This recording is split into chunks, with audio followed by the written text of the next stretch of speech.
Carole Bouquet, née le 18 août 1957 à Neuilly-sur-Seine, une banlieue chic de Paris, en France, a grandi dans une famille de la classe moyenne, où les rues bordées d'arbres se mêlaient au rythme de vie élégant de la région Île-de-France.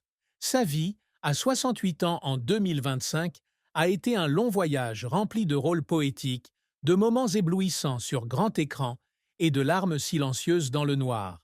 Mais si elle devait choisir sa plus grande tristesse, ce ne serait pas ses échecs de carrière ou son mariage de courte durée avec Jacques Leibovitch, mais la perte de son père bien-aimé, Robert Bouquet, qu'il a élevé avec amour et sacrifice après que sa mère a abandonné la famille alors qu'elle était très jeune. Cette perte a laissé un vide incompressible dans son cœur, une douleur qu'elle a portée avec elle à travers chaque rôle et chaque vedette qui a suivi. Cette tristesse a commencé dès sa petite enfance, lorsque Carole a grandi dans une famille incomplète.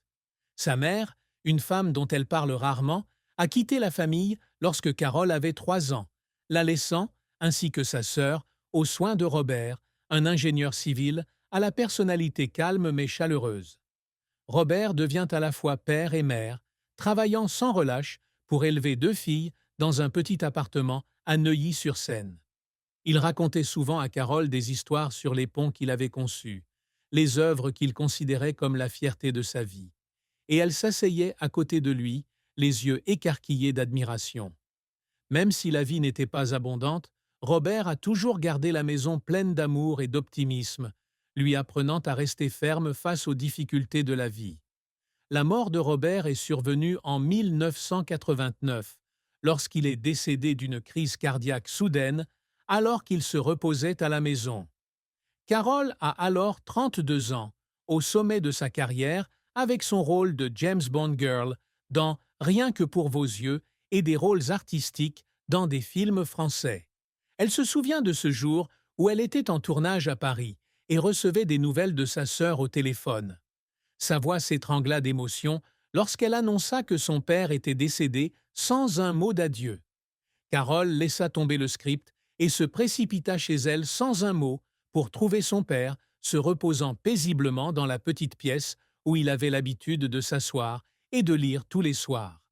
Elle s'agenouilla à côté de son père, lui prit la main et sanglota, non seulement à cause de la perte, mais parce qu'elle réalisa qu'elle ne l'avait jamais assez remercié pour toutes les années qu'il avait sacrifiées pour elle. Dans les jours qui suivirent, Carole tomba dans un profond silence. Elle refusa toutes les propositions de films, retourna dans son ancien appartement de Neuilly-sur-Seine, s'assit tranquillement à la table à manger, regarda la chaise vide de son père et sentit comme si son cœur était vide aussi. Elle a dit un jour à ses amis qu'elle aurait aimé passer plus de temps avec son père, qu'elle avait laissé sa carrière l'emmener si loin qu'elle n'était pas là pour lui quand il avait le plus besoin d'elle. Le décès de Robert a non seulement emporté un père, mais aussi une partie de l'âme de Carole, celle sur laquelle elle avait toujours compté pour traverser les jours difficiles. Elle avait l'habitude de pleurer chaque nuit dans sa chambre, serrant dans ses bras le dernier cahier qu'il avait laissé derrière lui, sentant que sa voix résonnait encore quelque part. Cette tristesse n'était pas seulement la perte d'un être cher, mais aussi le sentiment silencieux de culpabilité lorsqu'elle pensait avoir manqué à son devoir filial, une blessure qu'elle portait avec elle à travers chaque rôle qu'elle jouait plus tard. La carrière de Carole Bouquet est un livre épais aux pages lumineuses et aux chapitres sombres, reflétant le parcours d'une jeune fille de Neuilly-sur-Seine pour devenir l'une des plus grandes actrices du cinéma français. Elle entre dans l'industrie du divertissement assez jeune, à 19 ans, avec son premier rôle dans Cet obscur objet du désir, 1977, de Louis Buñuel. Avec sa beauté classique, ses yeux bleus profonds et son comportement élégant, elle a rapidement attiré l'attention des grands réalisateurs. Son rôle décisif est survenu en 1981, lorsqu'elle a joué Mélina Havelock dans Rien que pour vos yeux, le film de James Bond qui l'a propulsée vers une renommée mondiale. Sa performance naturelle et captivante a fait d'elle l'une des James Bond Girls les plus mémorables de l'histoire. Les années 80 et 90 furent l'âge d'or de Carole. Elle continue de briller dans Rive droite, Rive gauche, 1984, Trop belle pour toi, 1989, pour lequel elle remporte le César de la meilleure actrice, et La Reine Margot, 1994, confirmant son talent dans le cinéma commercial comme dans le cinéma d'auteur. Elle a travaillé avec de grands réalisateurs tels que Bertrand Blier et Patrice Chéreau, livrant des rôles pleins de profondeur et d'émotion. D'autres grands succès sont venus avec Lucie Aubrac, 1997, où elle jouait une héroïne de guerre, et Wasabi, 1901, avec Jean Reno, un film d'action qui a cimenté son statut en Europe et à Hollywood. Elle n'est pas seulement une actrice, mais aussi une icône d'élégance et de talent. Avec plus de 60 films au cours d'une carrière, ses talents sur près de 5 décennies.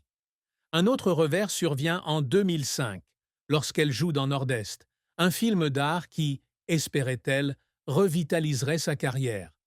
Mais le film n'a pas été aussi bien accueilli qu'espéré, et elle a pleuré dans les coulisses après la première, sentant qu'elle avait perdu le lien avec le public qu'elle chérissait autrefois. Mais Carole n'a pas abandonné.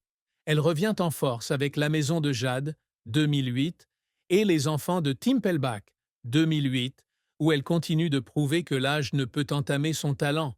Les larmes qu'elle a versées à cause de l'échec sont devenues la motivation qui l'a poussée à se lever et à continuer à se consacrer à l'art avec la résilience qu'elle a apprise de son père.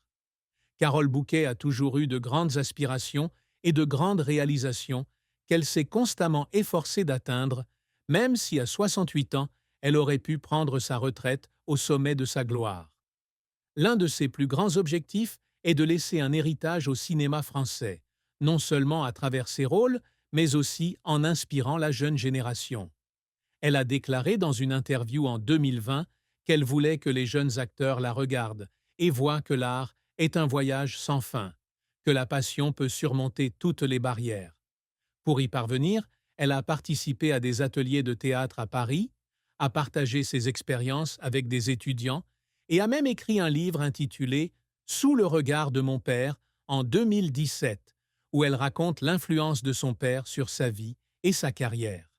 Par ailleurs, elle aspire à construire un centre d'art à Neuilly-sur-Seine, sa ville natale, pour soutenir les jeunes talents qui n'ont pas les moyens de poursuivre leur passion. Elle a commencé à faire don de l'argent provenant de ses honoraires en 2010 et, en 2025, le projet était presque terminé et s'appelait Bouquet Arts Haven.